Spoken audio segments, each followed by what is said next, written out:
Omar, oui, il paraît que tu connais des fans de Johnny qui ont 30 ans. Ça arrive, je te jure, c'est un truc de famille qui se transmet. Je pensais pas qu'à 30 ans on pouvait être fan de Johnny. Il y a des mecs comme ça qui ont un père fan de Johnny, qui eux deviennent fans de Johnny. Tu sais, c'est comme un homme pourrait transmettre la passion du golf à son fils. Dans certaines familles, c'est la passion de Johnny. Charge notariale. Ça va jusqu'au tatouage. Laura, il y a quelque chose que tu connais pas. C'est qu'est-ce que tu connais. Mais moi, je te dis pas ça. Oh, oh, Laura, c'est un passé de toi.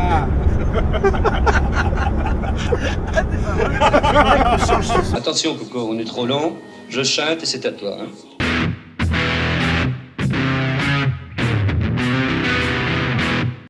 Ouais, c'est l'Amérique là.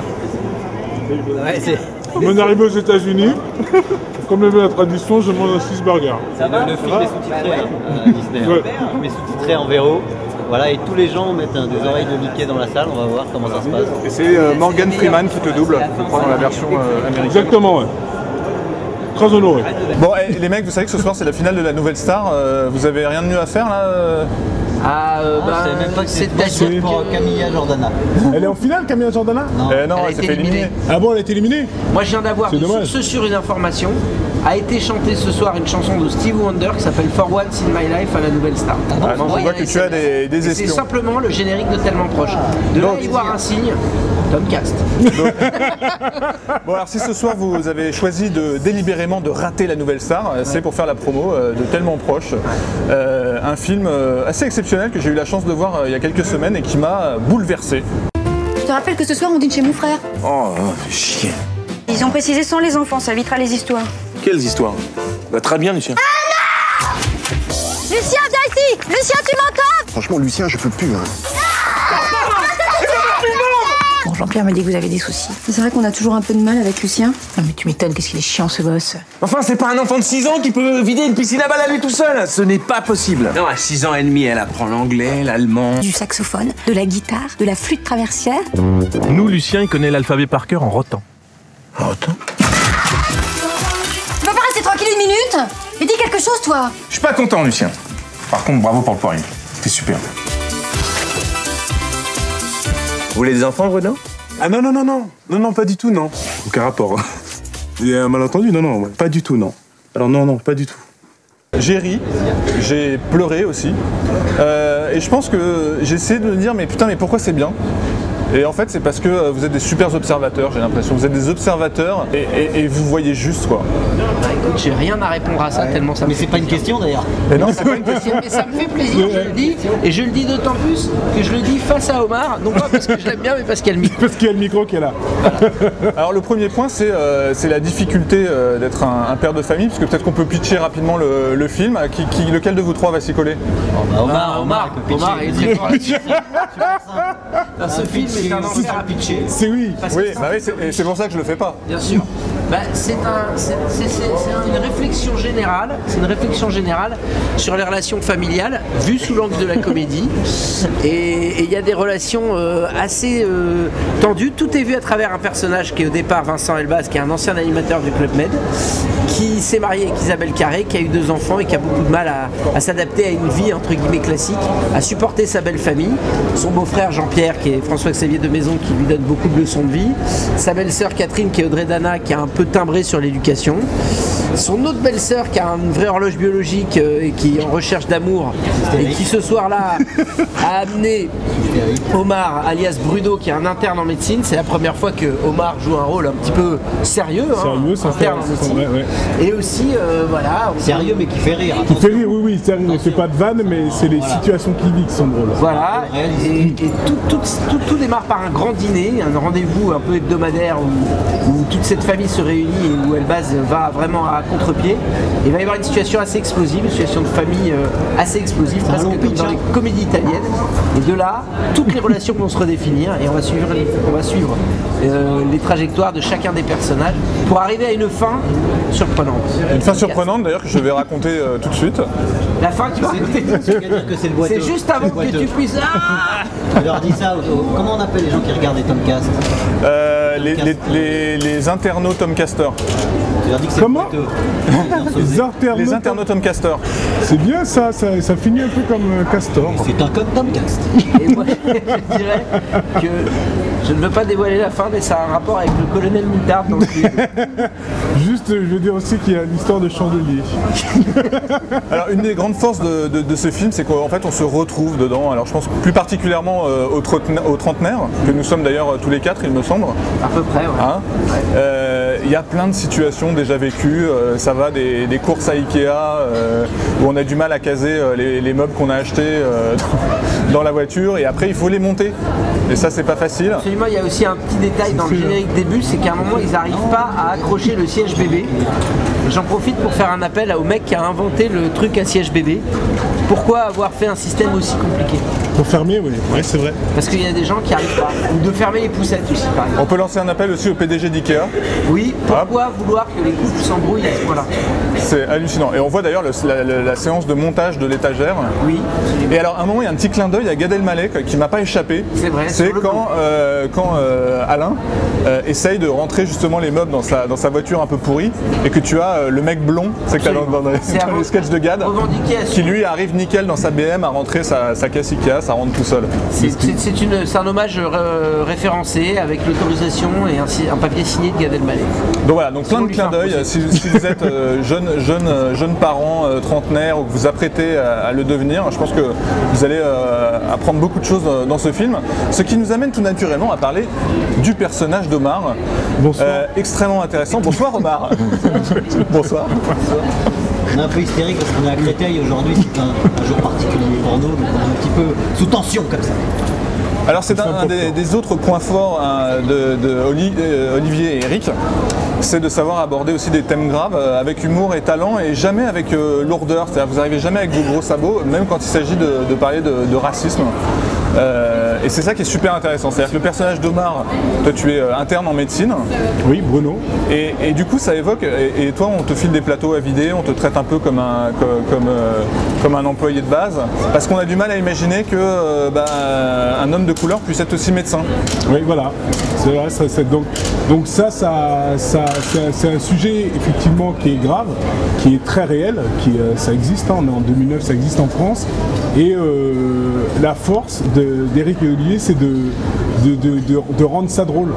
Et en faisant ça, on le signale, quoi, tu vois, c'est bien de mettre le doigt dessus et justement comme tu le dis, pas relou, ça donne des situations marrantes, voilà, et effectivement c'est des choses réelles. Surtout c'est une nouvelle forme de racisme, parce qu'il y a le racisme primaire, où bon j'aime pas les noirs, oui, voilà, de base, et là c'est le racisme, moi j'aime bien les noirs, mais en même temps, médecin c'est pas un métier de noir, quoi. Voilà, non mais c'est ça, comme tu dis, c'est une nouvelle forme, c'est une évolution du racisme, on a je pense à peu près accepté qu'il y ait des noirs en France, mais là c'est juste, maintenant il faut les accepter dans une catégorie sociale ou dans des métiers.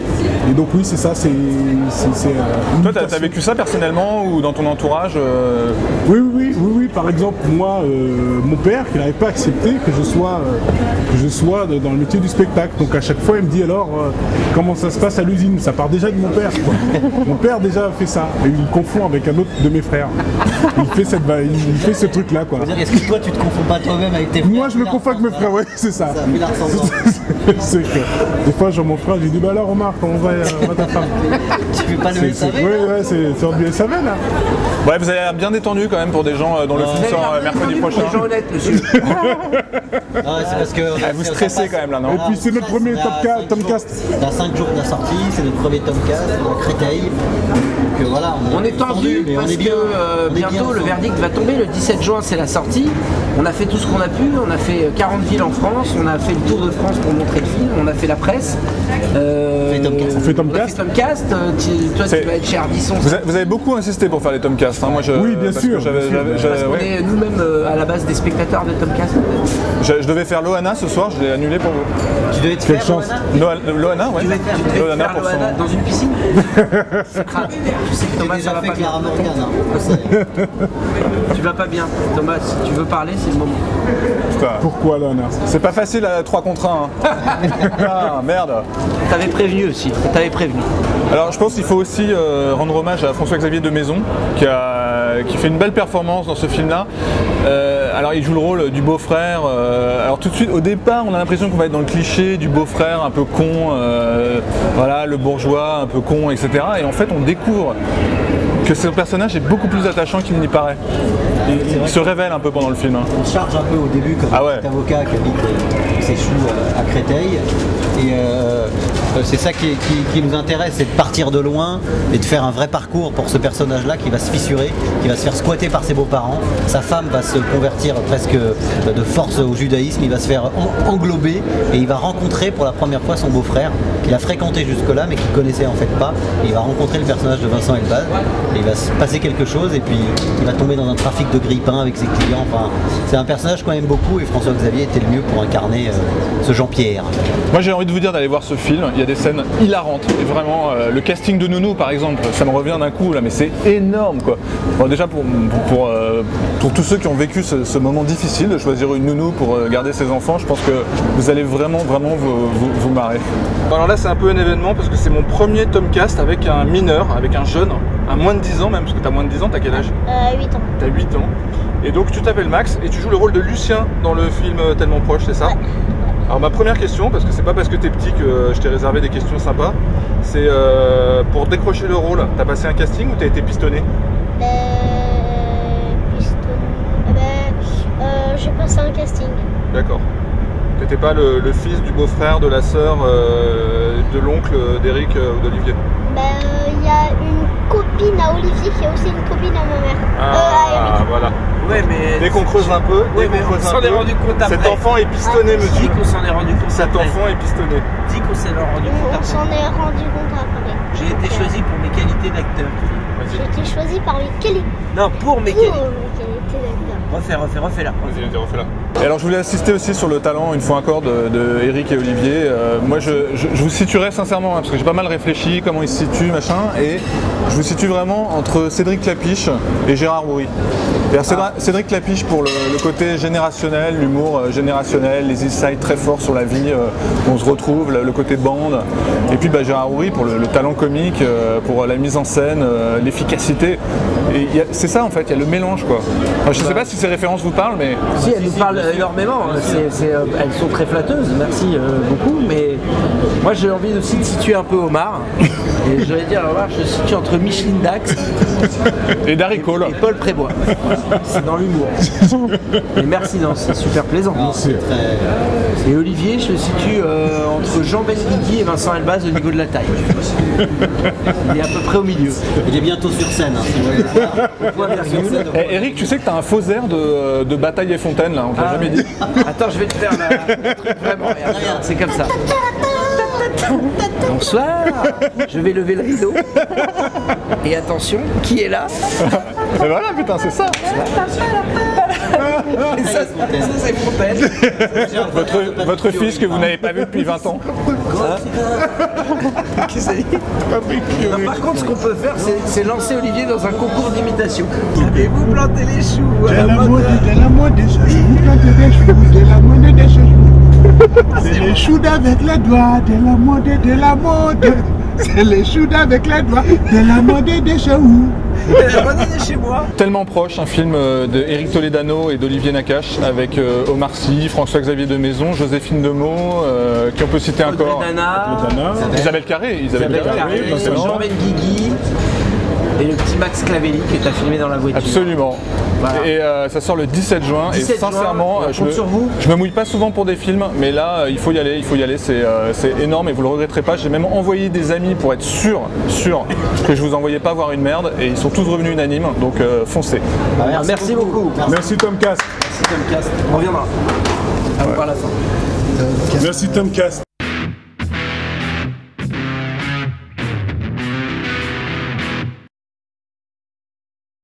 Alors Maxime, comment tu as décroché ce rôle clé dans le film Tellement Proche?